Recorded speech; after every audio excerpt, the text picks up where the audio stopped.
Hi guys, today I will talk about only 3 reasons for why most of the real estate rental business fails. And if you can address those reasons, you will be surely a successful one.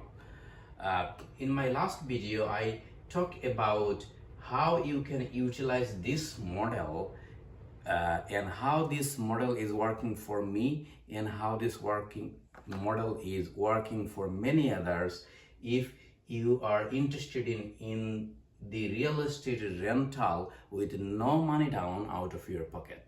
Now let's go directly and talk about what are the 3 common mistakes people do and why most of the real estate rental business fails for these 3 reasons. The first reason is gain versus cash flow.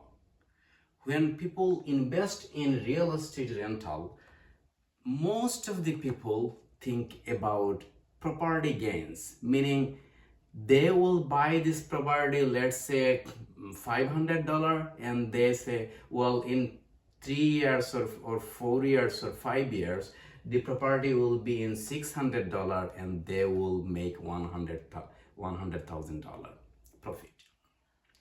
Or whatever the number is. Most of the people think about how much the property will be appraised in certain number of years. And that's where they do the mistake. Property gain or appraisal values are always good, but should never be a measurement or criteria for your real estate rental investments. The reason is because it's a gambling. You just cannot forecast the market 100% accuracy. And that's because it may go up and down. It may go down, it may go up. If this goes up, that's good. But if you think about the cash flow, meaning after paying all of the expenses, how much you are getting from rent, what is the cash flow percentage, if it's 10% or 9% or 15% or whatever amount you are getting, that should be your best strategy. That's because, let's say I buy a property for $500,000. Now my cash flow is 10%, and let's say for whatever reason the property value goes a little bit lower. Let's say now it's $450,000, or let's say even $400,000. Does it matter to me? No, that's because my rent is fixed, and in 99% of the time rent always goes up. Even if it doesn't go up, I have never seen rent go down. So even if the rent go down, you are locked in a 1-year lease or contract, so it should not be impacting you. So you should focus more on the cash flow. And while property gain is a very good thing, you are basically getting some appreciation, but it should never be the other way around. You are utilizing the property gains if you sell or refinance, but cash flow is in your daily life. So focus more on the cash flow instead of the property gain. The second one most of the people do is they say for example, they get a tenant and they are collecting rent. So they are not using a property manager. They think like, well, if I use a property manager, I will probably lose about $200. I'm a starter and this is a very big number for me. I cannot afford this.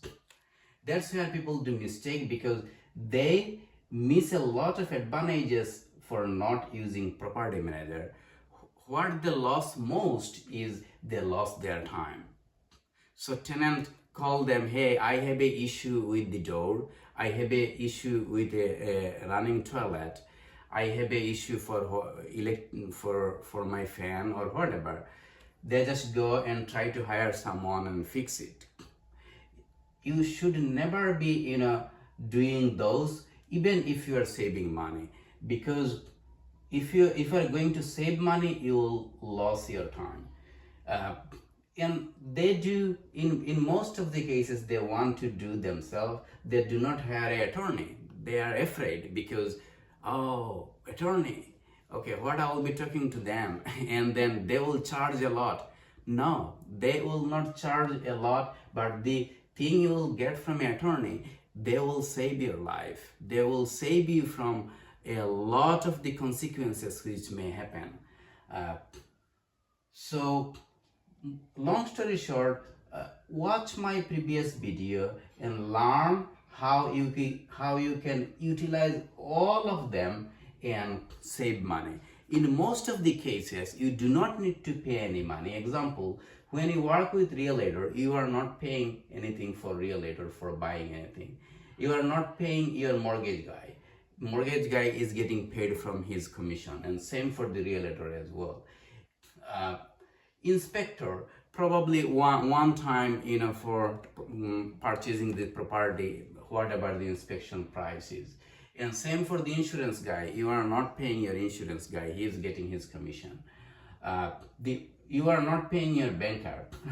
You are only paying your property manager, and you are getting huge benefit.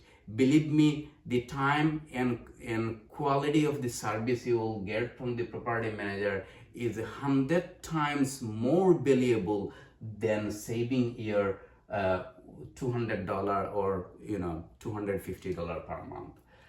Keeping a bookkeeper is most important if you want to scale up your business. That's why you will see some people are tired maintaining only 2 or 3 properties, because they need to keep a lot of the records. So long story short is, wherever possible, buy back your time. If you are seeing you are giving time for any of the part over here, it's your time to buy back your time. Otherwise, you will surely fail. Or if you don't fail, you will never be able to scale it up. And that's why you will see people are stuck with 2 or 3 rental property. They just cannot scale it up. And then the next one is the most important one, is, are you ready for the next deal? Now, what I mean by this, meaning, let's say you have 3 rental properties and you find a very good deal now. Are you ready for the next one? What I mean by ready? When I say ready, are you ready for the down payment? If you say, well, I don't have money to buy it, then you are not in right track. Meaning, you are thinking, well, I need to accumulate a lot of money and then go buy the deal. No, money should never be a fact for the next deal. If you think money is a fact for getting the next deal, you are not in the right track. If you think like, I don't have the time to manage the another property I will buy, you are not in right track. So think about where you are putting your time. Someone else should be doing all of the things you are doing now. So you should be ready for the next deal. If you think like, well, there are a lot of things going wrong, there are a lot of mess ups, I should be in a position where I am now, I should not be scale up, which basically tells you the result that something is going wrong in your model. So you need to fix what's going wrong on this model to be successful. So the answer of this question should always be yes, if you are on the right track. Ask this question again and again after a couple of months. Are you ready for the next deal? If the answer is no, there is something you need to fix. You should have the answer yes every time you ask yourself. And you should always focus on the cash flow if you want to be a winner. Gain is good, but you should not be dependent on the gain because that's a gambling. And you should always buy back your time. You should never save your money and do others people's job. If you do others people's job and if you are not very good at it, you will be a failure. And even if you are good at it, if you don't utilize other people's help, then you are basically killing your time. Your time is most important than everything else. I want to conclude this session by saying this. Even if you know how to cut your hair, do not cut yourself. Go to a barber shop and enjoy the discussion. Get some help from him. Let him cut your hair and let the money circulate. Give him some tips and you will see how beautiful the life is. So, long story short, circulate your money, enjoy your time, enjoy your life. Thank you for watching this video.